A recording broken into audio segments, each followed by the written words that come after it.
अगर आप सीबीएसई के स्टूडेंट है कि स्टेट बोर्ड के स्टूडेंट है, आप क्लास 10th के स्टूडेंट है, क्लास 11th के स्टूडेंट है, क्लास 12th के स्टूडेंट, अगर आप 2023-24 का एग्जाम देने वाले हैं तो ये वीडियो आपके लिए बहुत बहुत ज्यादा इंपॉर्टेंट रहने वाली है, क्योंकि इसके अंदर बहुत ज्यादा आपको फायदे भी बताए जाने वाले हैं और क्या टेंशन चल रही है इस टाइम, वो सारी टेंशन की बात मैं आपके साथ डिस्कस करूंगा ताकि आपसे वो गलती ना हो जाए जो बाकी बच्चे कर चुके हैं। और इस वीडियो पे जितनी भी इंफॉर्मेशन मैं आपके साथ शेयर करने वाला हूं, कमेंट बॉक्स में जरूर कमेंट करके बताना कि सीबीएसई, एनसीईआरटी और स्टेट बोर्ड के बारे में जो मैं बताने वाला हूं क्या वो सही कर रहे हैं बच्चों के साथ कि गलत कर रहे हैं। जरूर जरूर कमेंट बॉक्स में कमेंट करके मुझे जरूर बताइएगा, और अगर चैनल पे नए तो सब्सक्राइब जरूर कर लीजिएगा। टेंशन वाली बात क्या है और खुशखबरी क्या है यहाँ पे बता दूं। एनसीईआरटी ने, बहुत ज्यादा बच्चों को पता होगा कि एनसीईआरटी ने अपना नया एडिशन इशू कर दिया है हर क्लास का, लेकिन इसमें टेंशन वाली क्या बात है और क्या खुशखबरी है जरा ध्यान से देखते हैं।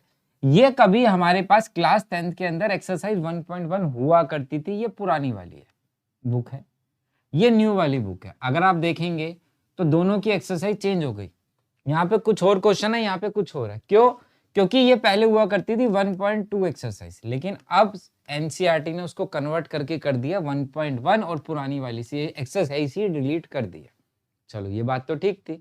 क्लास 12th में देखते, ये पुरानी वाली बुक है, 4.2 हुआ करती थी, यहाँ पे 4.2 दूसरी हो गई। क्यों हो गई? क्योंकि ये कभी 4.3 होती थी, अब इसको 4.2 कर दिया, इसको डिलीट कर दिया। ये तो सर बहुत अच्छी बात है कि सिलेबस डिलीट कर दिया, बिल्कुल अच्छी बात है। दिक्कत वाली की बात क्या है? पहले बात करते हैं स्टेट बोर्ड वालों के फायदे की, कि स्टेट बोर्ड वालों को इससे क्या फायदा होने वाला है अगर ये हो जाएगा तो।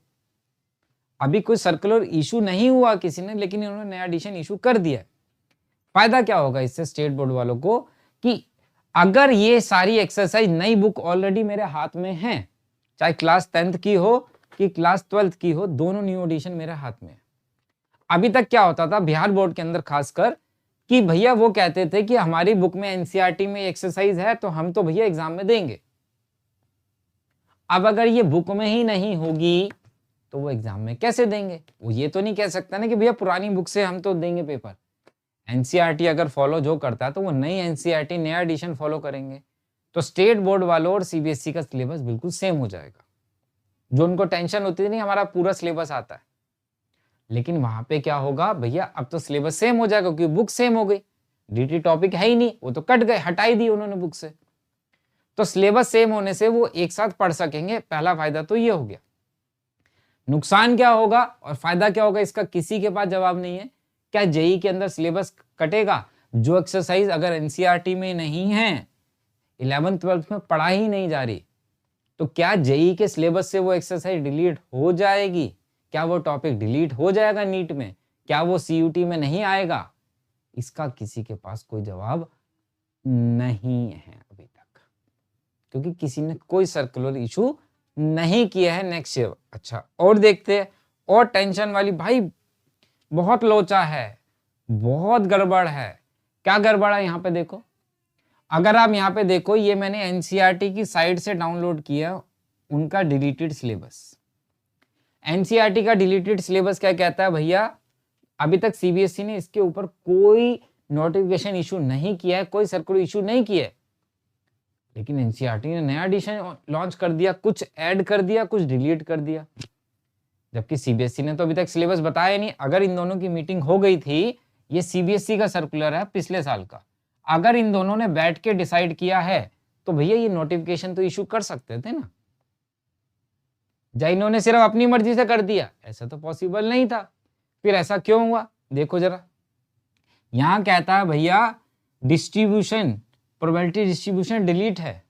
सीबीएसई अपने पुराने सर्कुलर में कहता है भैया प्रोबेबिलिटी डिस्ट्रीब्यूशन तो है। ये कहता है मीन नहीं है, ये कहता है मीन है। अरे इस बारी तो एग्जाम में आया मीन और प्रोबेबिलिटी डिस्ट्रीब्यूशन का क्वेश्चन।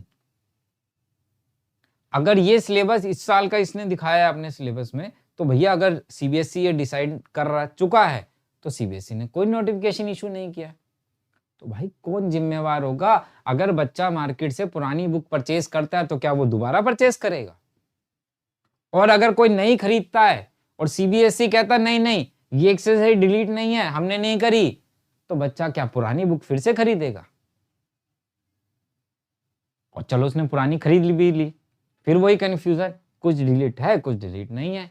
तो भैया दोनों बैठ के क्यों नहीं बात कर लेते, और अगर बात हो गई है तो दुनिया को क्यों नहीं बता देते? भैया पढ़ना तो हमें और पढ़ाना भी हमें, क्योंकि पढ़ना तुम्हें है पढ़ाना हमें है। तो भैया हमें भी तो पता चले कि हो क्या रहा है। बच्चों को तो सेशन स्टार्ट हो चुका है, तो दोनों अपनी मस्ती में लीन है। बच्चे जो मर्जी करे, बच्चे के पेरेंट जितने मर्जी टेंशन में रहे, इन दोनों को कोई फर्क नहीं पड़ता लगता है ऐसा। अगर किसी ने पुरानी बुक परचेज कर ली है तो अभी नई मत परचेज करना कि नहीं आगे तो मैं तो नहीं खरीदूँ, और नहीं आगे तो पुरानी मत परचेज करना, अभी रुको। देखते हैं सीबीएसई इस पे क्या बोलता है, स्टेट बोर्ड्स क्या बोलती है, क्या वो पुरानी बुक मानेगी कि नई बुक मानेगी? अभी तक किसी भी बोर्ड ने कुछ नहीं कहा है, तो इसलिए वेट एंड वॉच करना। अब कोई बोलेगा मेरे पास तो बुक ही नहीं है, तो भैया अभी रुक सकते हो तो रुक जाना। जैसी सीबीएसई से आप स्टेट बोर्ड पे हो, जो भी बोर्ड जो बोलेगा वो वाली बुक आप परचेज कर लेना, लेकिन स्टेट बोर्ड का सिलेबस तो जरूर हटना चाहिए, क्योंकि एनसीईआरटी ने अगर वो टॉपिक ही नहीं रहेंगे तो फिर बच्चा पढ़ेगा कहाँ से? जैसे ही कोई भी नोटिफिकेशन आता है मैं आपके साथ जल्दी से जल्दी शेयर करूंगा, ठीक है? तो चैनल पर नए हैं इसलिए सब्सक्राइब कर लीजिएगा, और वीडियो और इन्फॉर्मेशन अच्छी लगी तो लाइक और शेयर जरूर कीजिएगा, ताकि बाकी बच्चों को इसके बारे में पता लग सके।